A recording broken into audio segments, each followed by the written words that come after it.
Welcome to the Friends of Fantasy Benefits Baseball Podcast. I'm Justin Mason, lead fantasy writer and analyst at friendsoffantasybenefits.com. Joining me on this episode is Drew Klein of the Dynasty Guru. Drew, welcome to the show. Thank you, Justin. Good to be here. Glad to finally meet you face to face. We've engaged a little bit on Twitter, but glad to be part of it. Thanks for the invite. Yeah, absolutely. Looking forward to talking to you. I put out when I started going, okay, I'm going to do these 30 podcasts in 30 days. I'm going to need guests.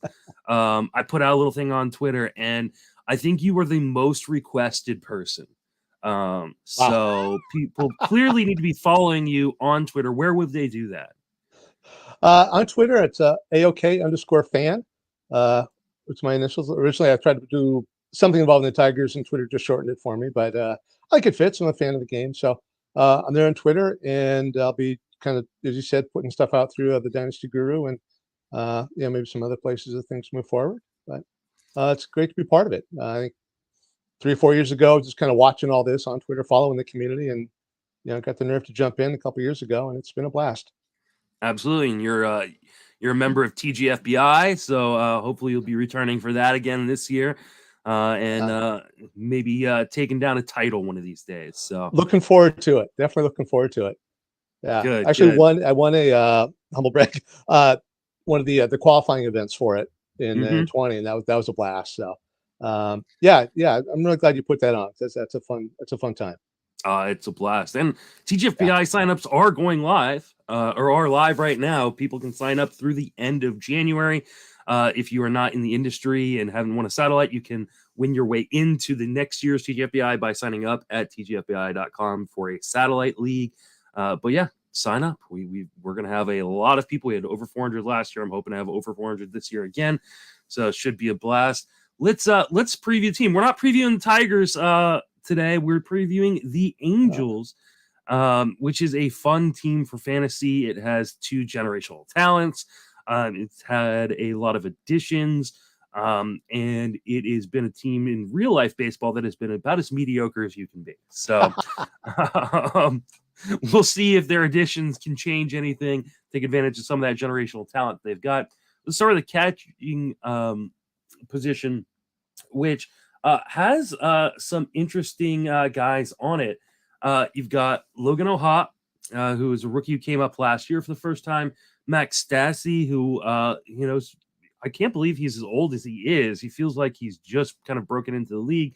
And then Matt Thaiss, who is kind of a first baseman catcher, may start the year in the minor leagues. Are any of these guys interesting to you for fantasy? Well, Logan O'Hoppe is interesting, more for Dynasty, but when we're talking about redraft, I worry about how many plate appearances he's going to get. I certainly wouldn't want him to be my number 1 catcher. But if I don't get a good catcher early in the draft, he might be somebody who I pair with somebody else, and especially in a daily lineup league, he might be handy to have. I think in a few years he'll be, somebody I'm going to want on a lot of rosters. But this year, interested, I think, would be the exact right word to describe him. But I do think he's going to be a talent going forward. I look forward to see what he's going to do. Yeah, I'll be interested to see what the split is in terms of how many games O'Hoppe. Is it going to be straight 50-50 split with Stassi? Is Stassi going to kind of be the main guy? Stassi seemed to be the guy they wanted to give kind of the lion's share of the starts to before he continued to get injured. And then Suzuki kind of took over that role before, he obviously retired at the end of the season. So I'll be interested to see if they go back to Stassi. I think Stassi actually may offer a little bit of a value if they tend to want to go back to the guy who's a little bit more seasoned and knows how to handle that pitching staff. They clearly were really looking at Suzuki as a guy who handled the pitching staff well. They've got a number of new pitchers. I haven't been with the organization very long, so I think there's going to be a lot of people excited about O'Hoppe, and I'm excited about the underlying skills, but I'm not sure I'm quite as sold as maybe other people on that he's the guy to get the lion's share of the starts behind the plate.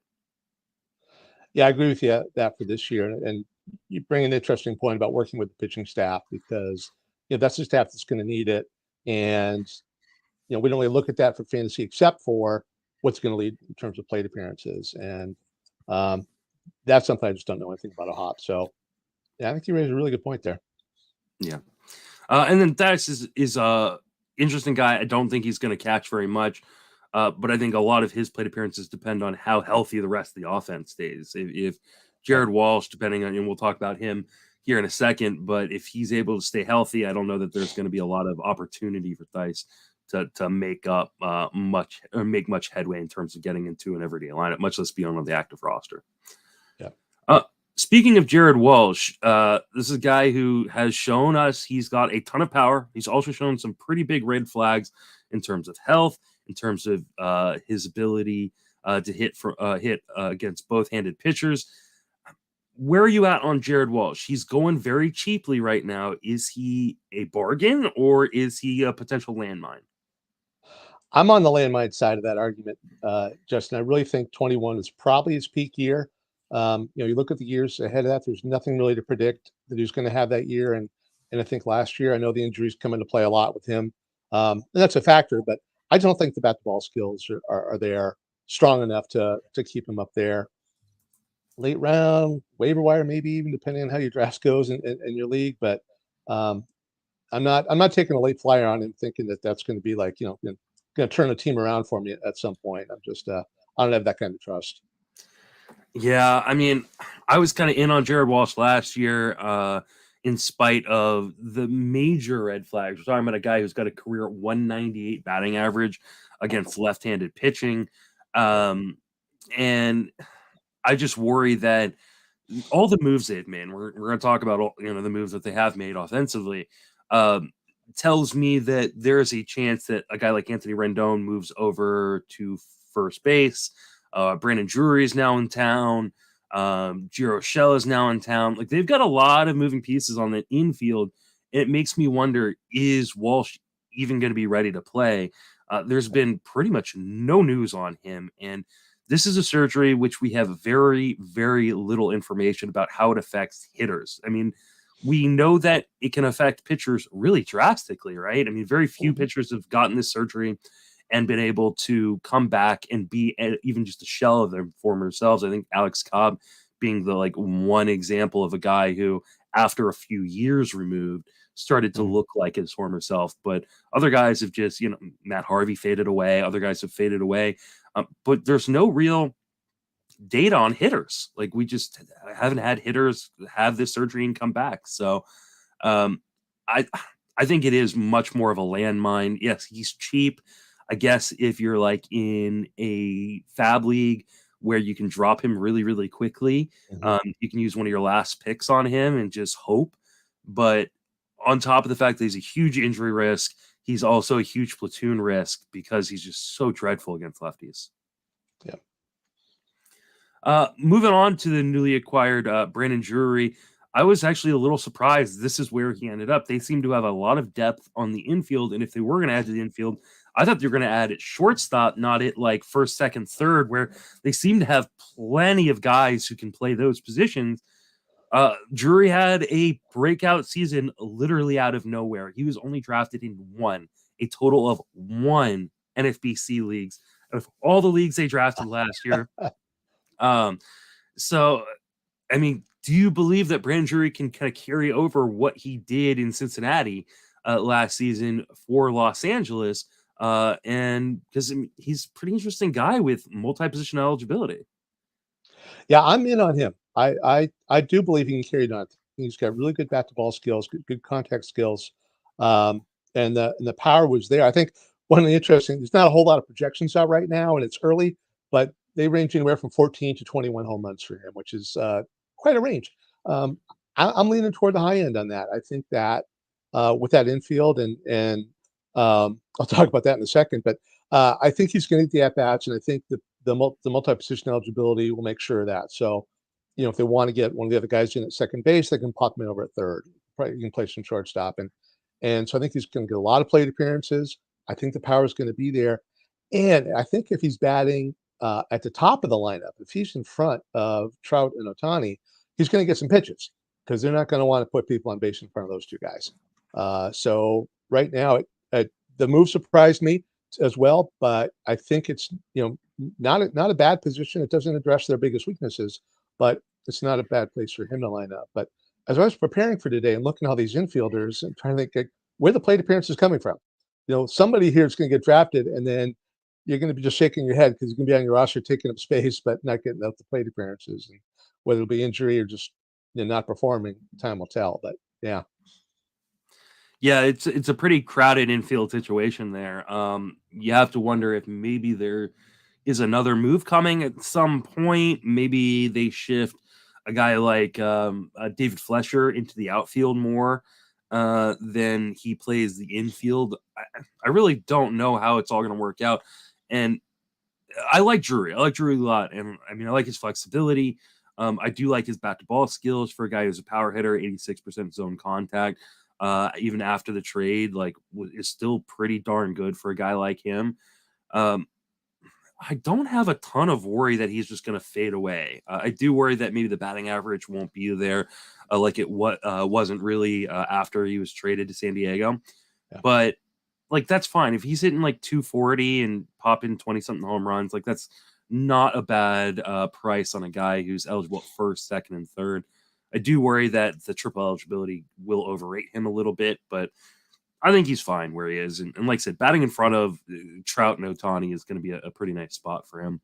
Yeah. At short, they either have Luis Rengifo or they have Gio Urshela. Rengifo, I think, is the better defender, at least at short. I think Urshela is a great defender at third base.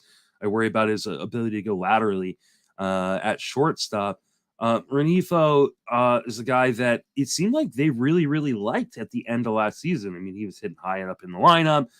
They were also missing a lot of pieces, so who knows how much they actually liked him and how much it was like we just need a body out there. Who do you think kind of is the guy to draft at shortstop? I think Rengifo is going to get more at bats in that lineup. To answer that question, I think he'll get you a batting average. He'll get you a few stolen bases, but not a whole lot other than that. I know I had him on a few rosters last year, and it's kind of like I couldn't find anybody better, but I didn't love him in there either. It's one of those. But I'd like to see what Urshela get more at bats. I think Urshela will hit for power a little bit more, and get a few more counting stats. But I don't know if the defense is there. I don't know. Like we were just saying, I don't know what they're going to do with their infield and where the plate appearance is going to be. So I don't hate Rengifo, but I don't think he just brings a lot to the table for you in fantasy. Yeah, I tend to agree. What about Anthony Rendon? I mean, this is a guy who was pretty much a perennial, top 50 pick in fantasy, and injuries have just derailed everything for him over the last few seasons. He's a guy that when he's healthy, he can hit for power. He can hit for a pretty darn good batting average with that power, and even sometimes throw in a couple of stolen bases. He seems to be kind of a shell of his former self at this point of his career. Is this a buying opportunity after finally finishing the season healthy last year, even though he missed the majority of it? Or is this kind of guy you just stay away from until he kind of proves he can stay on the field? Um, I buy in because if he even shows a little, his cost is going to be expensive. If somebody has him, is going to want him for a lot because of that potential. If you're in an OBP league, you want him. He walks a lot. He's an OBP monster. Um, and I know he's getting older and like I say, starting to tail off, and the injuries has played a big part of that. But healthy and again in that lineup, I think he's going to put up some really good numbers and some counting stats. So um, I'm not overvaluing him, but I'm definitely in. I'm not going to slide by him in the draft and hope he's there late or try to trade for him later. Because like I said, if he shows a little, there's going to be a lot of interest in him, and you're not going to be able to trade for him for cheap. Yeah, the hard part is third base has such huge drop offs that you start getting really interested in guys like Rendon. Whereas I think if he played a different position, you'd be like, "Oh no, I'm not playing that game." Right. But third base is still kind of gross, especially at the middle and in the bottom. And so I think that makes him a little bit more enticing. I'm probably gonna stay away. The injury track record on him and Yeah. at his age, like I think it's not a risk worth taking. Like, yeah, if he's back to prime Anthony Rendon, then he's great. But even if he's just like 75% of his former self, like how interesting is that overall as a player? So I'll probably just fade Rendon and wish him the best because I mean there were some great Rendon seasons. Love watching him when he's healthy, Yeah. and I'd like to see the Angels actually make the playoffs considering they've got two generational talents that have, not seen that. So, Right. let's see. David Fletcher, do we care? Not really. Seems Yeah. like a nice guy though. Yeah, seems like a very nice guy. But I think he's kind of a super utility guy at this point. Probably ends up playing a little bit more outfield than does infield because of the logjam there. So, and who knows? Maybe, like I said, maybe there's a trade or a move coming that we don't know about. We are recording this at the end of December, so things could happen prior to this being released on January 5th. So I apologize if that happens, but this is how we had to get it done. Moving on into the outfield, Mike Trout, greatest player, arguably now, not not far and away anymore with teammate Shohei Ohtani around. But I think there were a lot of people who faded him last year, including myself, because of the injury risk. He came out and was just absolutely fantastic. And on a per game basis, he's still one of the best players in baseball. He's still going in the second round. Should he be going in the first round? I want to say he should be in the first round, and then I look at the guys who are in the first round. I don't know who I'd put him in front of, but I would still want to see him in the first round. I still think he is, back in first rounder in a 15, maybe 12 teamer, definitely 15er. But there's just some really good talent in baseball right now, and you could argue that he's not a top 5 outfielder. I think he's probably number 5, but I think just goes to show there's a lot of talent. So to say he's top of the second round is more about what's out there right now at the top end than a dig on him fading. But if I'm picking at the end of the first round and he's there, I'm going to be really, really tempted, depending on who else is on the board, because I think he's still going to get you some stolen bases. The power is going to be there. I will say the funniest thing, not one of the funniest things I saw on Twitter recently was somebody saying, "Wait, Mike Trout's going to look at his ADP and just go out and put up 40 to show us all." And I really don't think Mike Trout's looking at his ADP, but I do think he's got the potential to hit 40 again.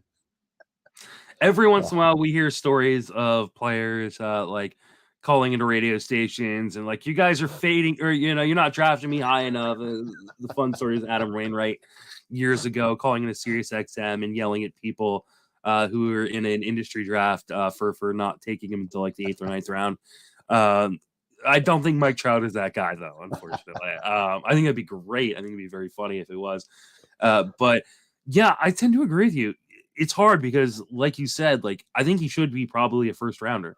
Then you look at the guys going in the first round, and I mean, one of the things a lot of them have that Trout doesn't have is stolen bases. He's only stolen 4 bases combined in the last 3 years. Like that's, speed is no longer going to be a part of his game. And that, it seems like one of the ways the Angels try to keep him healthy. He also hasn't been to hit 500 plate appearances in that time frame either in a single season. So, last year he was short. He was short just by 1. He had 499 plate appearances, hit 40 home runs, 283 batting average in those 499 plate appearances, which is fantastic. But I can understand why he's not in the first round, and probably why I won't take him in the first round, because you need volume. You need those first round guys to get volume, and he just doesn't do that quite as often anymore. I still think he is a great player. I still think you're more than likely not going to be disappointed by the output of what you get from him. If you drafted him last year in the second round or even the back in the first round, like it wasn't necessarily what you were hoping for, but it also, you didn't lose your league because of Mike Trout last year. Right. Yeah. And I think he's still one of the safer players in the game from a performance standpoint. Yeah. A guy who was a surprise last year, I don't know if anybody was talking about Taylor Ward prior to the start of the season. I know I wasn't, and I even had him rostered on a dynasty league, but he was just kind of like, hey, that's a body that, that's under the age of 30 on a rebuilding team. He was surprisingly really, really good when he was on the field. He also struggled with some health issues that made him miss some time. But it looks like he is going to be an everyday outfielder. He's got power. He's got a little bit of speed. He can make contact. What are your thoughts on Taylor Ward? I think it's for real. I don't think it was a flash in the pan by any means. And I had the same experience you did. That kind of, knew the name and knew he was out there, but did not expect that. But then when I looked at the underlying metrics, probably should have expected it. He's got some very good, bat to ball skills, got some good expected power.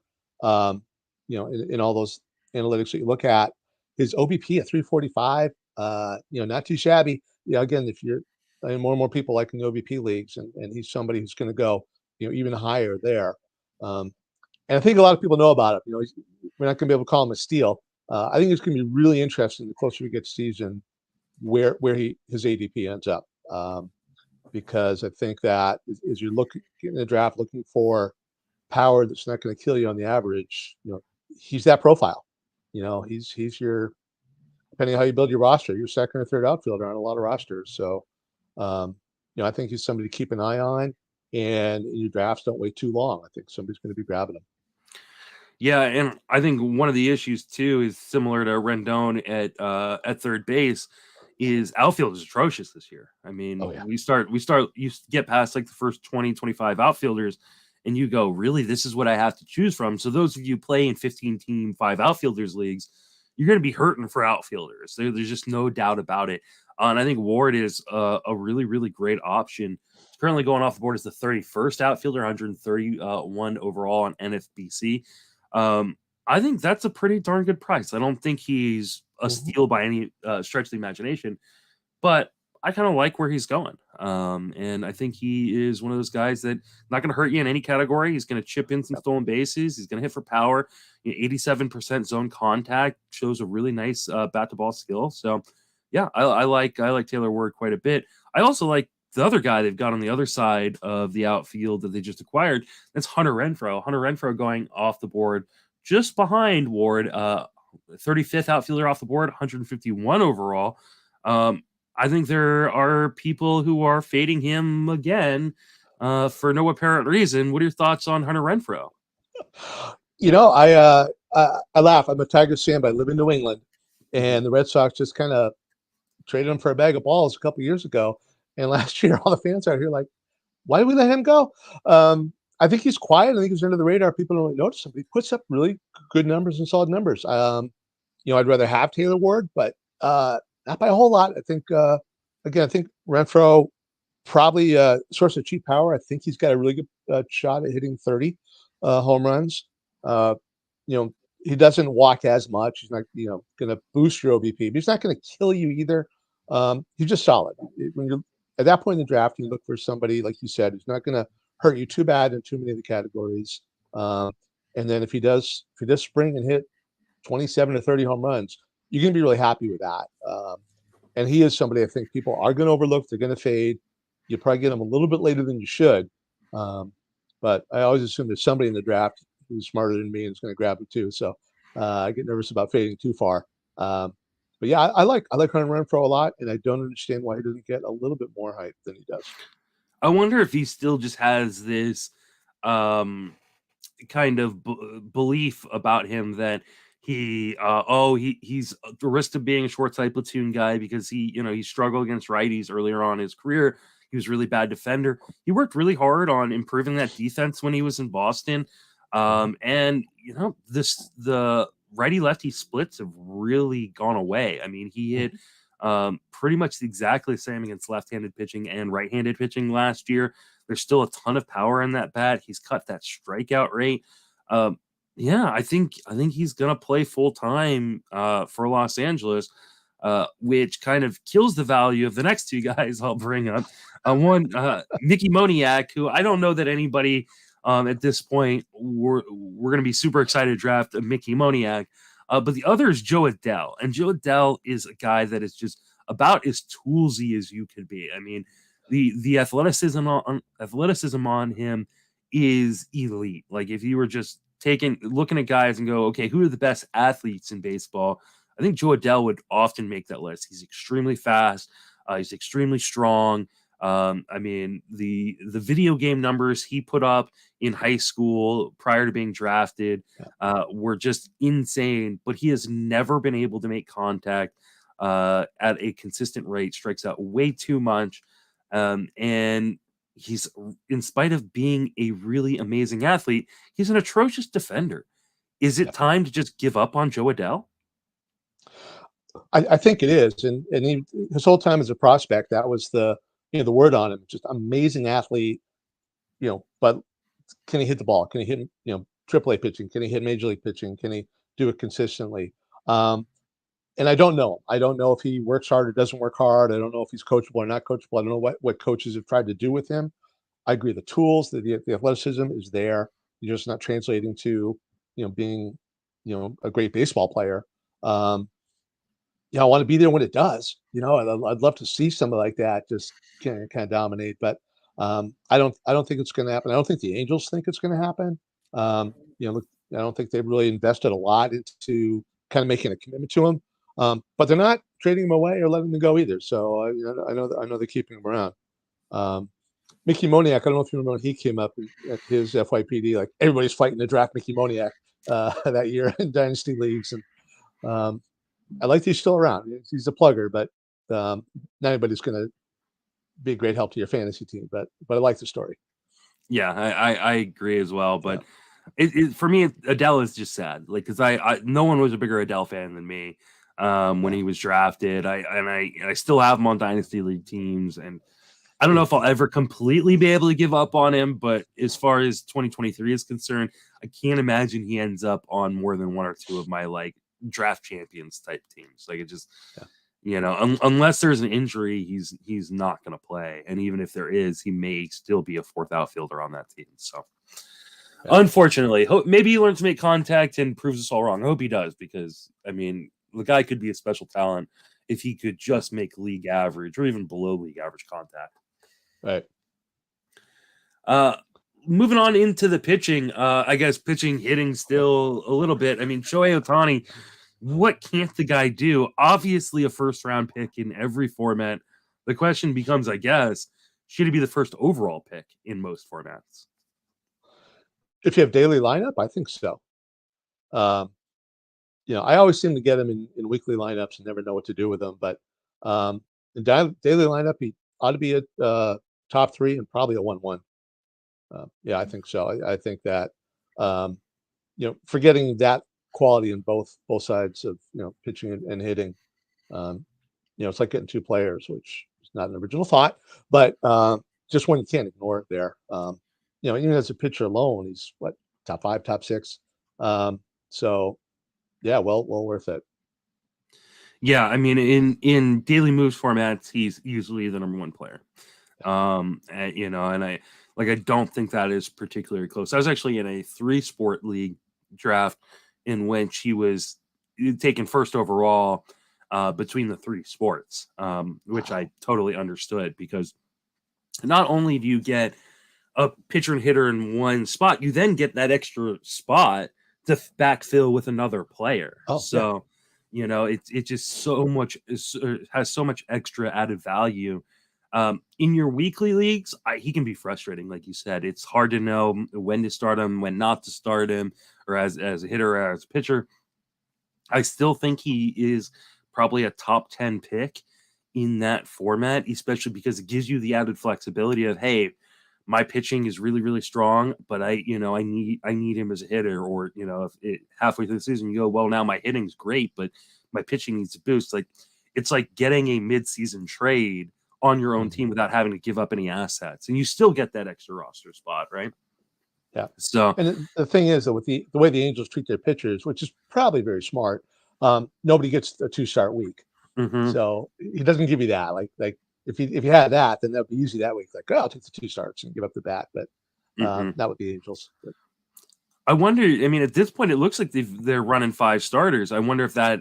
I assume they'll get a 6th starter at some point. But right now Roster Resource has him for 5. I'll be interested to see what they do in that regard, because that would impact his value and the rest of their starting pitchers' value. Yeah, I will too, but I think they're going to look back at the years when he was, injured in the Tommy John. I don't think they're going to risk it with him. Yeah, I don't either. I'd be very surprised if they rolled with 5 starters to start the season. Tyler Anderson was their first major acquisition of the offseason, signing him away from the Dodgers. He completely, turned around his entire career, starting in San Francisco and then in Los Angeles, and really the majority of the work came in Los Angeles. Do you think he can carry that over moving across town to the Angels? Um, I th- I think he can in terms of his talent. He doesn't walk guys, and that's always going to help him. He doesn't strike him out either, though. So there's going to be runners on base, and I think you what happens when the teams that don't have a really strong bullpen? Do they still protect the starters and then blow the games, or they leave the starters in longer, and then you start to see some of the you know, s- a few more hits, a few more runs, hitting their statistics later on. So I do worry about that in terms of what team they're on, and I do think you have to look at pitchers a little bit that way. But um, I like Anderson's skill set. I wish he struck out more guys, but the control's not bad. I mean, the walk you can keep the walk rate that low. I still think he's a good guy to have in your roster, and he'll contribute in terms of the ratios. Yeah, I just worry about leave. I mean, if he had signed with the Dodgers, I'd be all on board. Yeah. I just the Angels' track record in terms of pitching has just been so bad. Outside of Otani, really. Yeah. And I do worry about the up the middle defense not being nearly as strong as it could be, or as it was with the Dodgers. Especially if Urshela is playing shortstop a lot. I don't trust his lateral movement. Drury's okay defender at second, but nothing special. Rendon isn't the healthy guy that he used to be. Jared Walsh isn't the healthy that he got. Like, that's a pretty mediocre to bad infield defense potentially for a guy like Tyler Anderson that relies on his defense picking him up. So Yeah. Hey, maybe they'll I sign just Correa. at this point, I mean, I think anybody willing to not do a physical on him is going to get him. Sorry. No, I think he might be down in their price range pretty quickly at some point, so it's not a bad call. Yeah. I really wondered if they were going to sign like an Elvis Andrus kind of guy, which I don't think would be a bad signing necessarily for them. I know people would probably be disappointed with that signing, but I actually think that'd be kind of it would make a lot of sense for them. Mhm. I'm probably not going to draft a lot of Anderson. I might take some calculated shots here and there if I've already got pretty high inning counts and strikeout counts on my roster already.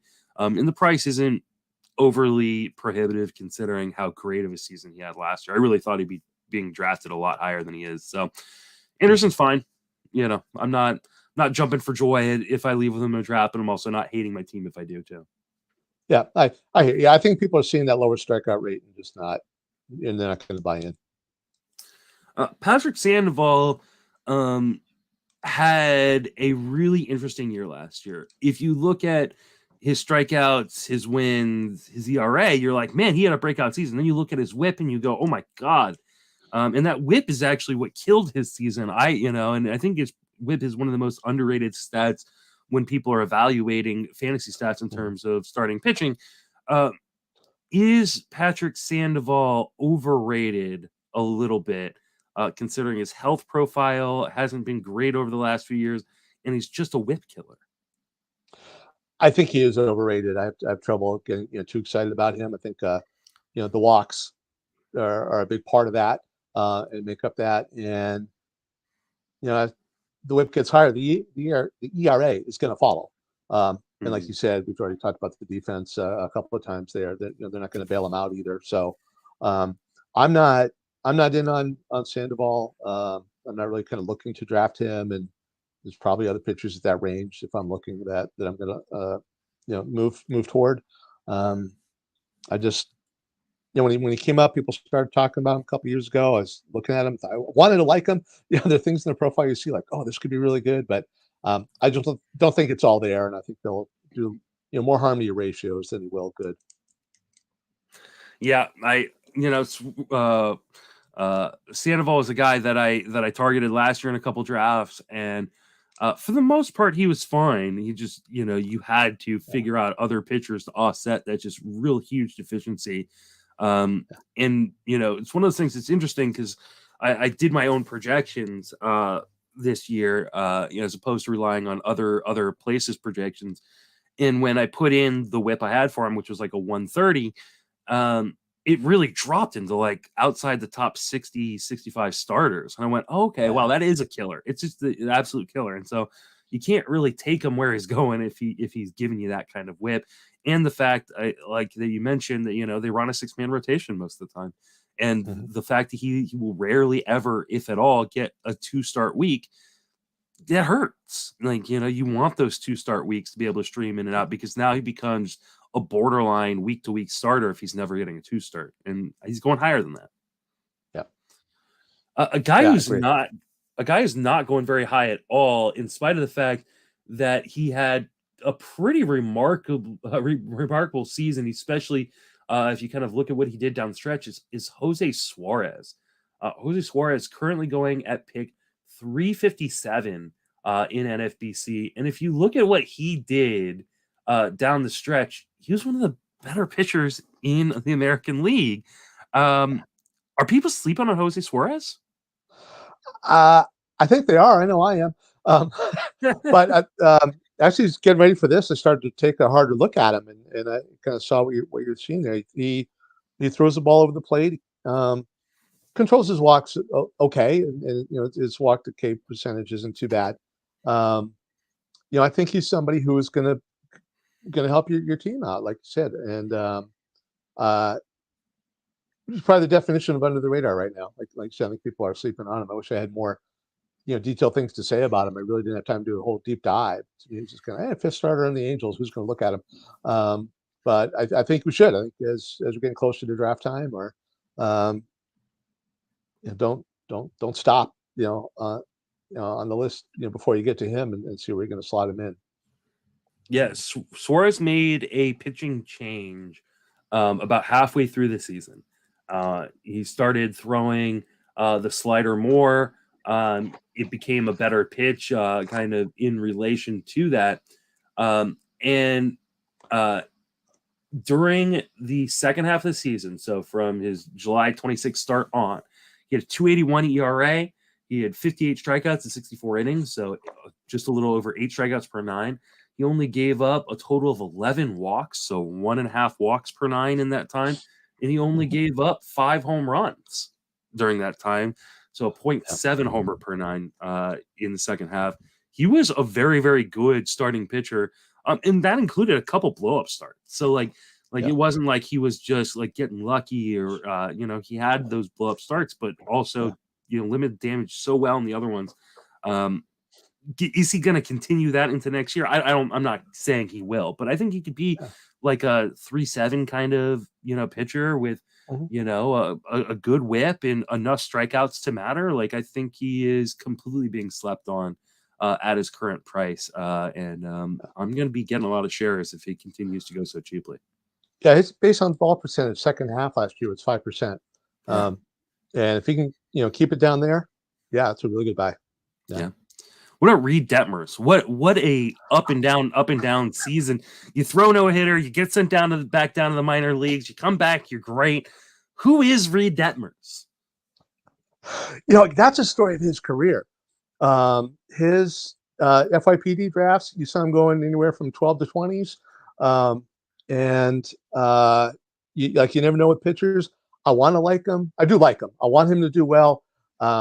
He's one of the few pitchers on this roster who is going to average over 9 K per 9. And I think that's just something you have to look at. You need that for a lot of reasons in fantasy and on the field as well. I think the potential is there. I wish he were in a system where he'd get better coaching. I do think that makes a difference. They're not going to move pitchers, so I don't think he'll end up somewhere else. He's not one of those guys who sometimes you see the team. Maybe he'll land somewhere and get the help he needs. But I'm in on him. I think the stuff is there.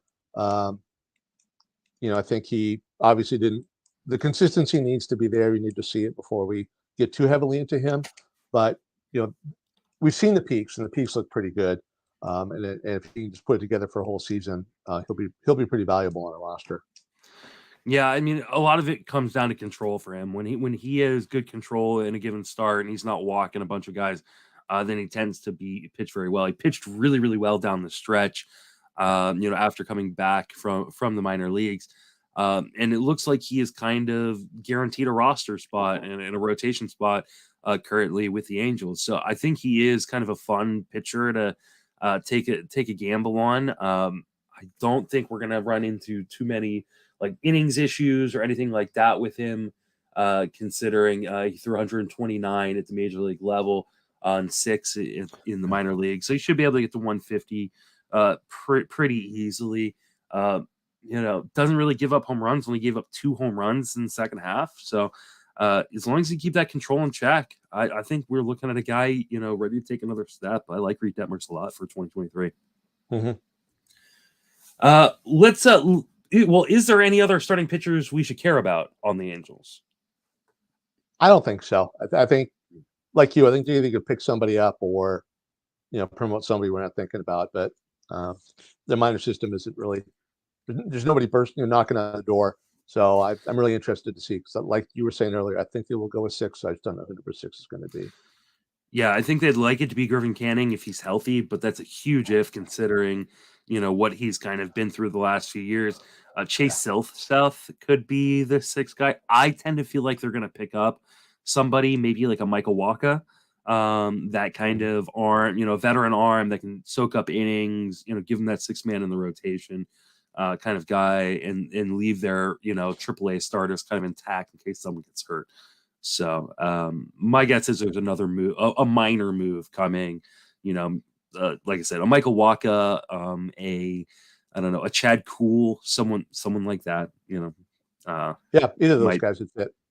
Yeah, might make sense. So, okay, so last year they seem to have one of the most rock solid closers in all of baseball, and Rafael Iglesias. People drafted him, including myself, extremely highly because they're like, hey, we know for sure he's the closer all year, right? Yeah. And then, of course, they trade him mid-season, screwing fantasy owners. They go to just a handful of bozos who have no business closing.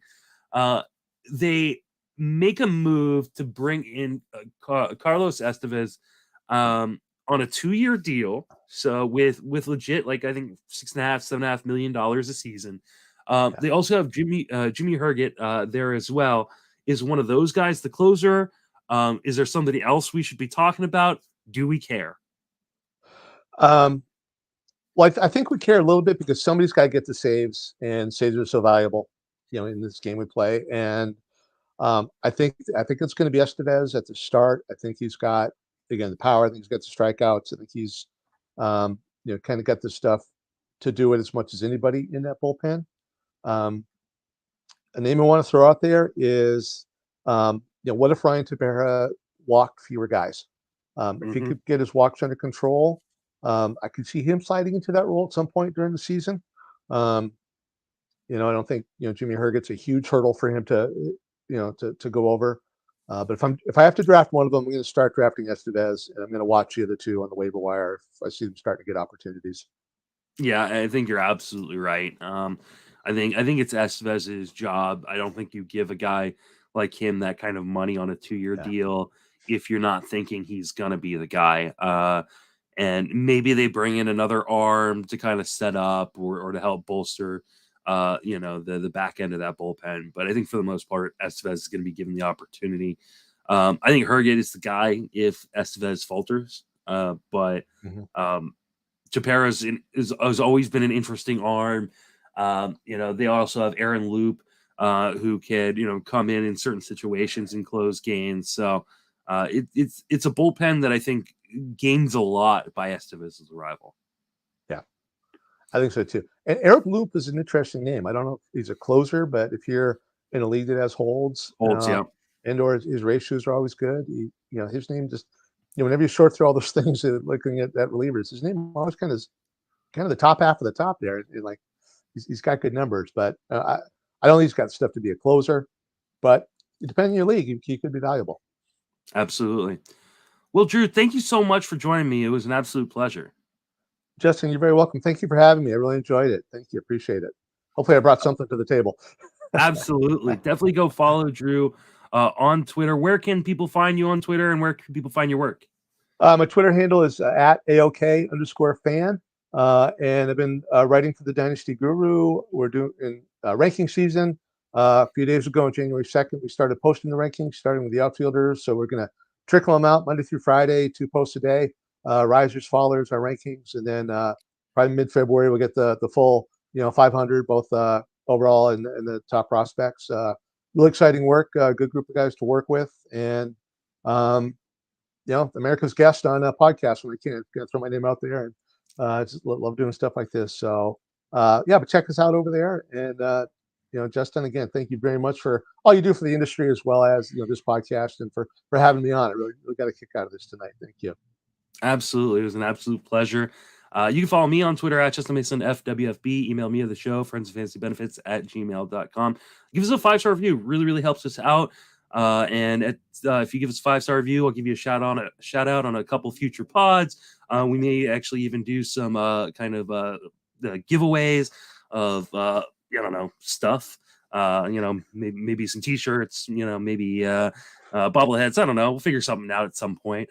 I'm just trying to get through these 30 podcasts in 30 days. Continue to listen, continue to subscribe, and follow all of my work on The Sleeper on the Bus, Friends of Fantasy Benefits, TGFBI, and I write daily over at Fangraphs. For Drew and myself, thank you for listening. Have a fantastic baseball offseason.